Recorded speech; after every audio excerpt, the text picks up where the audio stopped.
Friends, ఇప్పుడే అందిన వార్త. గొడవ పడ్డ నాగ చైతన్య, శోభిత అంటూ వార్తలైతే వస్తున్నాయి. తీవ్ర షాక్లో నాగార్జున అంటున్నారు. సో దీని గురించి వీడియో చేయడం అనేది జరుగుతుంది ఫ్రెండ్స్. మరి చాలామంది చూస్తున్నారు కానీ సబ్స్క్రైబ్ చేయడం లేదు ఫ్రెండ్స్. సబ్స్క్రైబ్ చేయండి. సబ్స్క్రైబ్ చేయడంతో నేను చేసే ప్రతి ఒక్క ఇన్ఫర్మేషన్ అనేది మీకు నోటిఫికేషన్ రూపంలో వస్తుంది. బెల్ ఐకాన్ క్లిక్ చేస్తే ఇంకా వివరాల్లోకి వెళ్ళిపోదాం.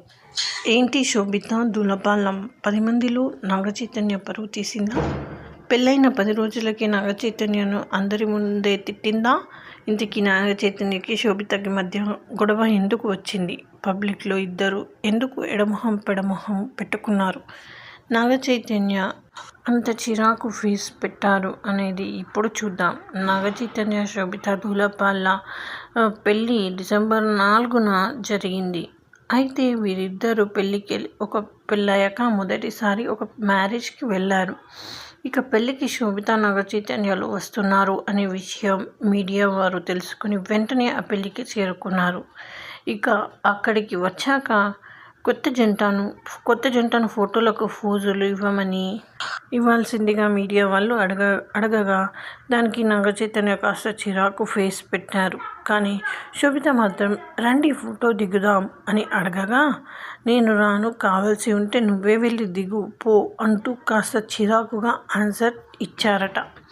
అయితే శోభిత ఆ ఆన్సర్కి శోభిత ఏంటి అందరి ముందు అలా చేస్తున్నారు?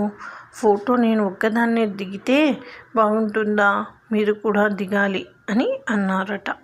అయితే వీరిద్దరూ అలా మాట్లాడుకున్న వీడియో ప్రస్తుతం నెట్టింట్లో చక్కర్లు కొట్టడంతో పెళ్ళైన 10 రోజులకే శోభిత నాగ చైతన్యాలు ఎలా గొడవ పడుతున్నారో చూడండి అంటూ సోషల్ మీడియాలో ఓ వీడియోని వైరల్ చేస్తున్నారు. అయితే ఈ వీడియో చూసిన కొంతమంది నెటిజన్స్ పెళ్ళయ్యాక ఇలాంటివన్నీ కామన్, చిన్న చిన్న వాటికి రచ్చరచ్చ చేయడం ఆపేయండి, భార్యాభర్తలకు అన్నాక గొడవలు ఉండడం సహజం, అది అంబానీ కానీ ఎవరైనా సరే గొడవలు అనేది భార్యాభర్తల మధ్యలో ఉంటాయి అని చెప్పేసి అన్నారు. సో ఇది ఫ్రెండ్స్, ఈ విధంగా వార్తలు అయితే